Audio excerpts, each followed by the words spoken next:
Alhamdulillah, wassalatu wassalamu ala rasulillah. Kita lanjutkan ensiklopedia larangannya. Setelah selesai dari larangan-larangan yang berhubungan dengan kitab tauhid, sekarang kita masuk kepada larangan-larangan yang berhubungan dengan kitabul ilm, kitab ilmu. Bab an-nahi an ta'allumil ilmi li ghairi wajhillah. Bab larangan menuntut ilmu bukan karena Allah. Dan telah lewat hadis Abu Hurairah ya, yang disebutkan bahwa yang pertama kali dilemparkan ke dalam api neraka diantaranya orang yang menuntut ilmu dan mengajarkan ilmu dan membaca Quran. Ketika ditanya oleh Allah, ya dia berkata, aku menuntut ilmu, mengajarkan ilmu dan membaca Quran karena engkau. Maka Allah berfirman, kamu dusta. Sesungguhnya kamu menuntut ilmu karena yang disebut alim, dan kamu membaca Al-Quran karena yang disebut qari, dan kamu sudah mendapatkan sebutan itu. Lalu ia pun diseret di atas wajahnya dan dilemparkan ke dalam api neraka. Riwayat Muslim.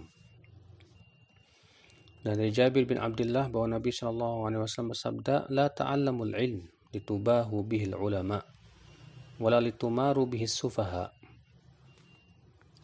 Janganlah kalian menuntut ilmu karena kalian ingin berbangga-bangga disebut ulama, atau karena ingin berdebat dengan orang-orang bodoh. Wala tukhayyaru bihil majalis, bukan pula karena ingin mendapatkan tempat duduk yang terhormat. Ya, faman fa'ala dzalika fannar. An-nar, siapa yang melakukan itu maka api neraka berhak untuknya.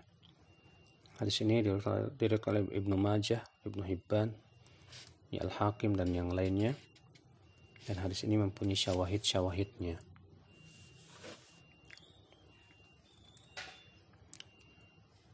Dari hadis Abu Hurairah, semoga Allah meridhoinya, ia berkata, Rasulullah sallallahu alaihi wasallam bersabda, man ta'allama ilman mimma yubtagha bihi wajhullah la yata'allamu illa liyusiba bihi 'aradan minad dunya lam yajid 'urfal jannah yaumal qiyamah. Siapa yang menuntut ilmu yang seharusnya dia menuntut ilmu karena Allah, dari ilmu-ilmu yang harusnya kita menuntutnya karena Allah, tapi dia menuntutnya karena ingin mendapatkan dunia, maka ia tidak akan mencium bau surga pada hari kiamat. Diriwayatkan Abu Daud, Ibnu Majah, Ahmad dan yang lainnya. Dan dari hadis Abdullah bin Mas'ud, ia berkata, bagaimana keadaan kalian apabila fitnah itu telah benar-benar menimpa kalian, di mana seseorang tua di atas fitnah, anak kecil tumbuh di atas fitnah, sehingga fitnah itu dianggap sunnah. Apabila fitnah itu dirubah, mereka mengatakan ada sunnah yang dirubah, padahal itu fitnah. Lalu mereka berkata, kapan itu terjadi hai Abu Abdurrahman?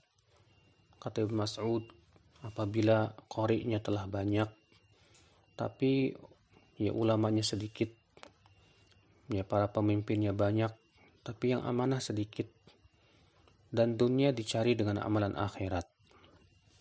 Dikeluarkan Ad-Darimi, Al-Hakim dan yang lainnya. Dan dari Salim bin Qais, ia berkata, Umar berkhutbah kepada kami dan menyebutkan fitnah-fitnah yang ada di akhir zaman. Lalu kemudian Ali berkata, kapan itu terjadi hai Umar? Kata Umar, idza tufuqiha li ghairid-din, apabila selain agama ditafakuh, dipelajari secara mendalam, sedangkan ilmu agama tidak dipelajari secara mendalam.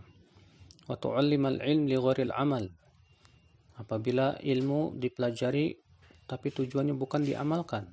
Wa tumyasatid dunya bi amalil akhirah, dan dunia dicari melalui amalan akhirat. Diriwayatkan Abdul Razzaq. Ini semua menunjukkan seorang menuntut ilmu hendaknya benar-benar ikhlas, mengharapkan wajah Allah semata, jangan karena ingin disebut ulama atau mendapatkan penghormatan dan yang lainnya. Allahu a'lam.